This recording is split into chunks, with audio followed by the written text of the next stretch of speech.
I'm here with Andy over at Kia City in the Bronx. And when I first met Mike Iannella, the owner, TER, we mentioned that in another video. I looked at it and I go, where'd you get that from? And he said, sleepless nights, man.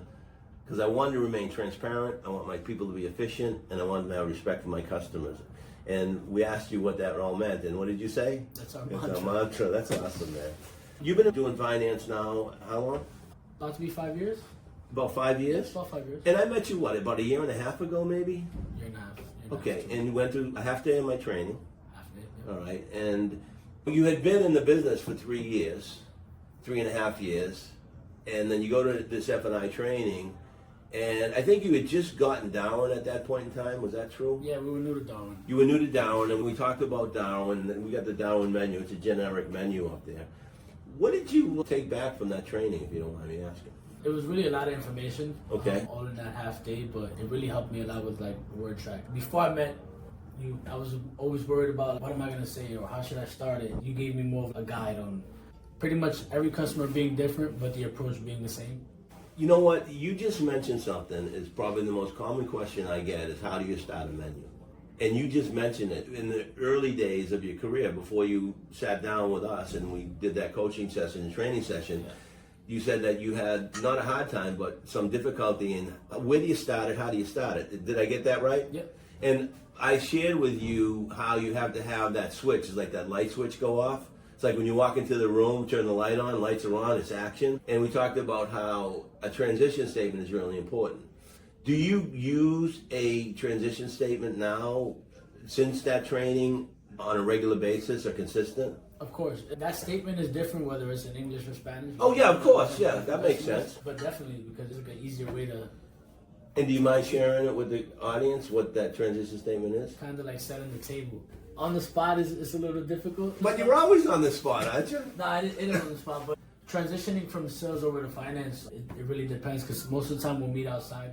So you do go out and do an introduction? Yeah, because that was one of the things you did give us in the training was going outside, meeting your customer, knowing the battle before you enter it. And before that, you weren't really doing that consistently? But that's why I was more awkward. People would just come in, I'm like, oh, hey.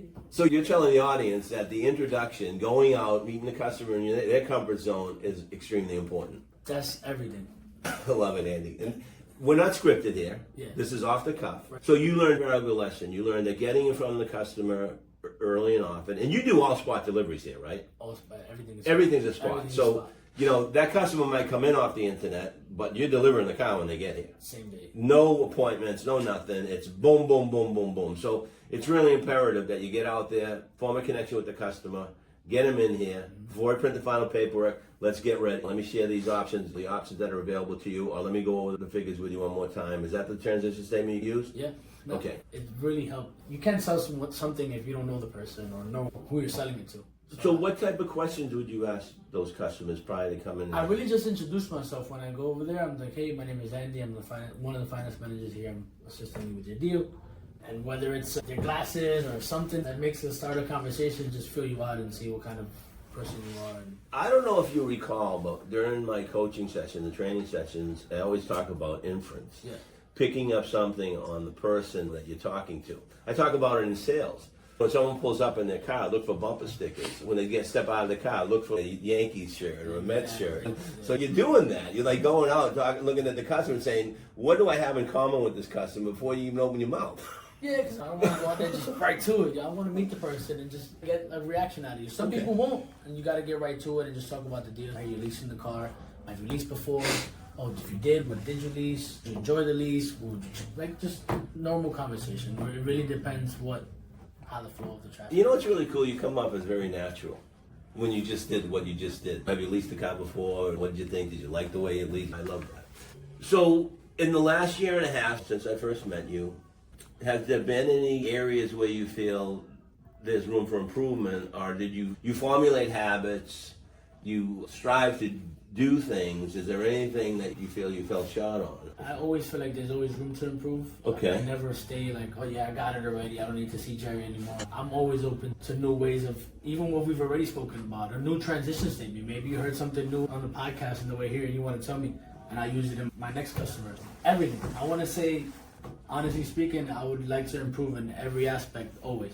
Okay. I would like to go over everything, always. What do you find in your experience in FNI is the most difficult objection to handle after you give a presentation? Which option works best for you? What do you find is one of the most difficult concerns that a customer has at the end? What do they to overcome? One of the most difficult objections? Yeah. I'll give you one in the last week that we had. In the last week, I had one that was speaking to someone over the phone. Ooh, okay. Who had some payment calculator. It was completely different than what we were calculating. For me, that was hard because it's like that person's not here and it's over the phone and somebody's just so aggressive. Oh no, but the numbers are wrong. So objections for me would be somebody outside. Oh, I have to call my dad. And my dad's gonna tell you over the phone if I'm gonna take the warranty or not. Like for me, that pitch is hard because I don't have my screen. I like to turn my screen and show numbers. And that person's just like, nah. So you like to be transparent. Turn the screen, show the customer the screen. screen. The customer to be here in front of me.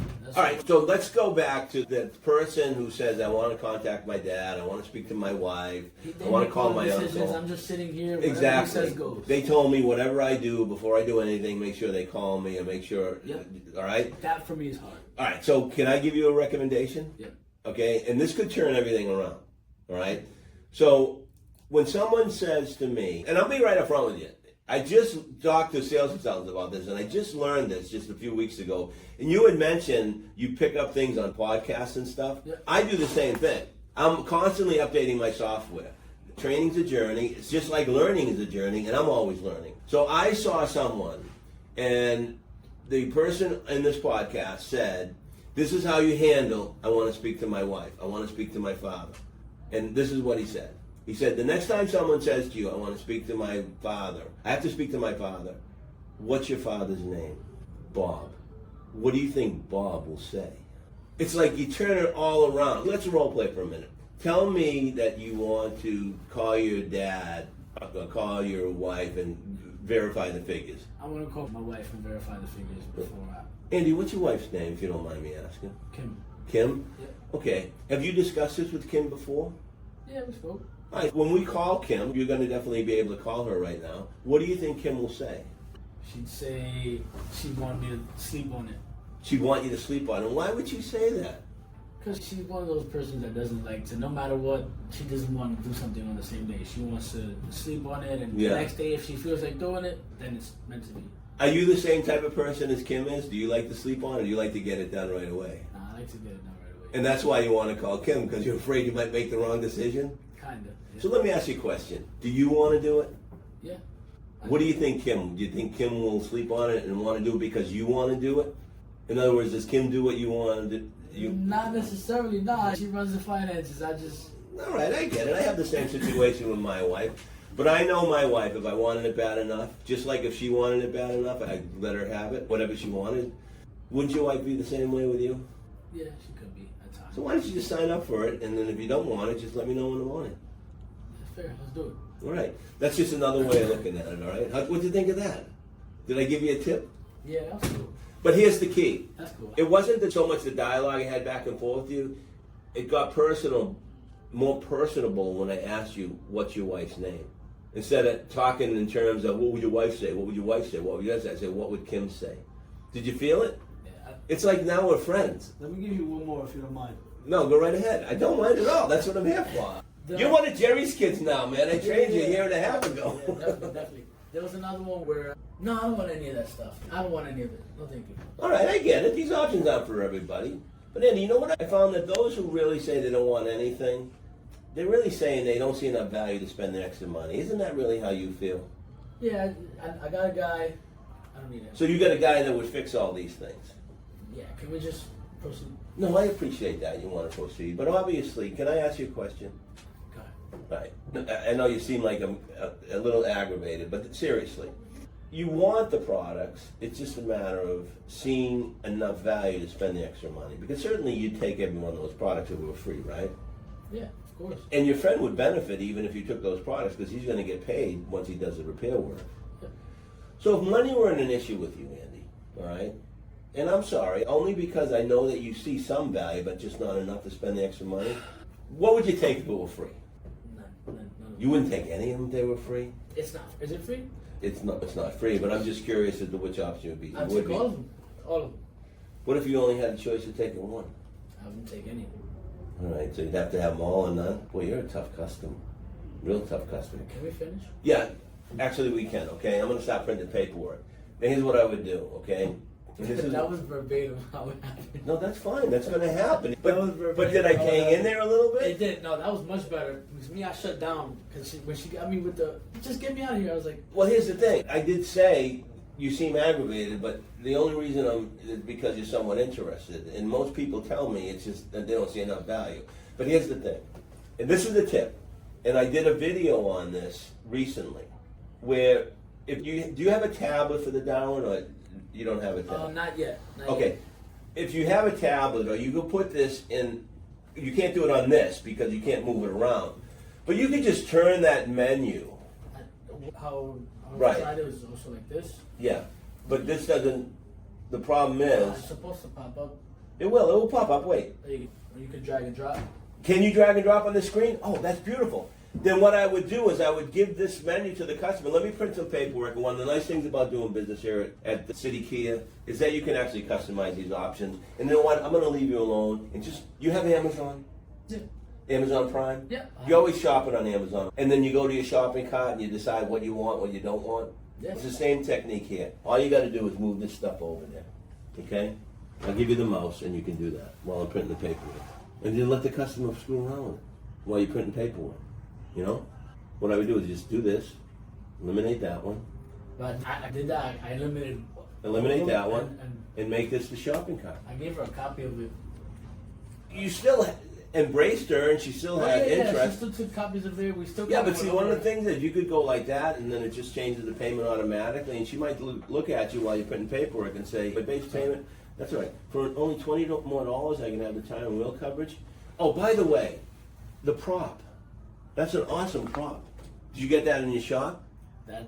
Hold it on that prop. That's Look at actually that from thing. my personal car. That came from your personal car, and you have the repair order to boot. That's how much we paid for the rim. $826? Oh my God! And you show people that. Yeah. And I bet you sell a lot of tire and wheel, especially here in the Bronx. Definitely. The curbs are 12 inches high. It's definitely helped a lot. As for having that prop in the build area. That's awesome, man. And your office is very sterile as well. Thank you. All right. I think that was an awesome conversation. What do you think? It was You want anything else? not much.